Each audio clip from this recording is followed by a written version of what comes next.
জল্পনাটা চলছিলই, শেষ পর্যন্ত পরিত্যক্ত মৌসুমের প্রথম ডার্বি। আগামী 18ই আগস্ট যুবভারতী স্টেডিয়ামে মুখোমুখি নামার কথা ছিল ইস্টবেঙ্গল ও মোহনবাগানের, কিন্তু শুক্রবার থেকেই শুরু হয়েছিল জল্পনাটা। শোনা যাচ্ছিল বাতিল হয়ে যেতে পারে কলকাতা ডার্বি। শেষ পর্যন্ত নিরাপত্তাজনিত কারণেই পরিত্যক্ত হয়ে গিয়েছে ডুরান্ডের ডার্বি।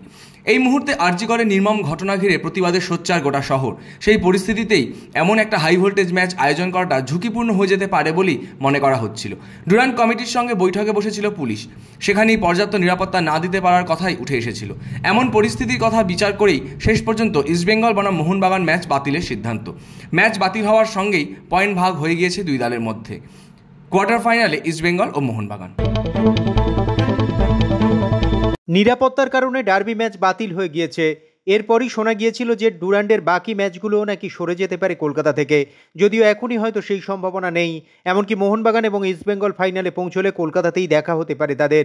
এখনও পর্যন্ত ডুরান্ড কমিটির সিদ্ধান্ত অনুযায়ী বাকি ম্যাচগুলো কলকাতাতেই হচ্ছে, সূচি মেনেই হবে বাকি ম্যাচগুলো। শেষ পর্যন্ত কি হয় সেটাই দেখার। বাতিল হয়ে গেছে ডার্বি ম্যাচ। সমর্থকদের যে খানিকটা হলেও মন খারাপ তা বলার অপেক্ষা রাখে না। ডুরান্ড কমিটির কাছে পরিস্থিতির কথা জানিয়ে ম্যাচের সম্মতি নাকচ করেছে পুলিশ প্রশাসন। শোনা যাচ্ছে এমন পরিস্থিতিতে নাকি পর্যাপ্ত নিরাপত্তা ব্যবস্থা দিতে না পারার কথাই বলেছে। ডার্বি বাতিলের পরই সাংবাদিকদের মুখোমুখি হয়েছিলেন ইস্টবেঙ্গলের শীর্ষকর্তা দেবব্রত সরকার। শুনে নিন কি বললেন তিনি। ম্যাচটা হলে খুব ভালো লাগতো নিশ্চয়ই, কিন্তু যখন প্রশাসন বলছে পুলিশ দিতে পারবে না, তাদের সমস্যা আছে, সেক্ষেত্রে তো মান্যতা দিতে হবে। প্রশাসনকে নিয়েই তো চলতে হবে। প্রশাসন না থাকলে তো কোনো ম্যাচই করা যাবে না। ডুরান্ড ডার্বি বাতিল হয়ে গিয়েছে, কিন্তু সেদিনই কলকাতা লিগে ফের বড় জয় পেল ইস্টবেঙ্গল। কালীঘাট স্পোর্টস লাভার্স অ্যাসোসিয়েশনকে 4-0 গোলে উড়িয়ে দিল লাল হলুদ বাহিনী। সেখানেই জোড়া গোল ইস্টবেঙ্গলের এডউইনের। এছাড়া ইস্টবেঙ্গলের হয়ে বাকি দুটি গোল করেন জেসিন টিকে এবং আজাদ। এদিন ম্যাচের 26 মিনিটে লাল হলুদ শিবিরের হয়ে প্রথম গোলটি করেন জেসিন টিকে। বিরতির পর এডউইন এবং আজাদের গোল কার্যত জয় পাকা করে দিয়েছিল। ম্যাচ শেষ হওয়ার 10 মিনিট আগে এডউইনের দ্বিতীয় গোল প্রতিপক্ষ শিবিরের কফিনে শেষ পেরেকটা পুঁতে দেয়। আরজি করে নারকীয় ঘটনা। কলকাতা তো বটেই, গোটা দেশ জুড়ে উঠেছে প্রতিবাদের ঝড়। সেই প্রসঙ্গে মুখ খুললেন প্রাক্তন ভারত অধিনায়ক সৌরভ গঙ্গোপাধ্যায়। এমন ভয়ঙ্কর ঘটনার বিচার শীঘ্রই হবে বলে আশাবাদী তিনি। একই সঙ্গে দোষীর কঠিন শাস্তিও চাইছেন সৌরভ গঙ্গোপাধ্যায়। যেটা আগেও বলেছিলাম যে ইটস আ টেরিবল থিং, সেই জিনিসটা এখন অনেক এগিয়েছে। সিবিআই, পুলিশ ইনভেস্টিগেট করছে, স্পেশালি সিবিআই ইনভেস্টিগেট করছে। It's very shameful actually what has happen.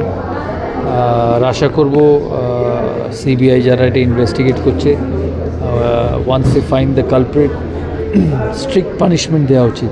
আরজি করের এই ঘটনার তীব্র প্রতিবাদে ইতিমধ্যেই রাস্তায় নেমেছে শহরবাসী। শেষ পর্যন্ত কি হয় সেটাই দেখার। ম্যাচ হওয়ার 24 ঘন্টা আগেই কলকাতা ডার্বি বাতিল ঘোষণা হয়ে গিয়েছে। যুবভারতীদের প্রতিবাদ করার সুযোগ নেই। তাতে কি হয়েছে? হাল ছাড়েননি সমর্থকরা।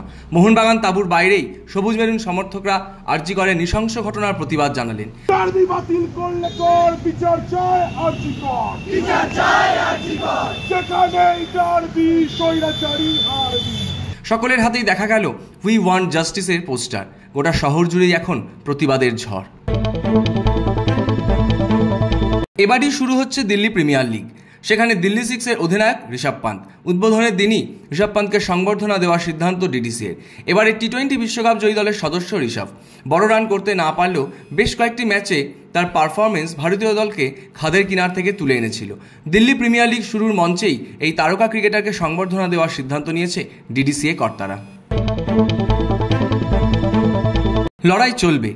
দেশে ফিরেই ভিনেশ ফোগাটের প্রথম বার্তা। দীর্ঘ লড়াইয়ের পর শনিবার দেশের মাটিতে পা রেখেছেন ভিনেশ ফোগাট। তাকে স্বাগত জানাতে বিমানবন্দরে উপস্থিত ছিলেন সাক্ষী মালিক, বজরং পুনিয়ারা। সেই সঙ্গে ভিনেশকে দেখার অপেক্ষায় ছিল অগুন্তি মানুষ।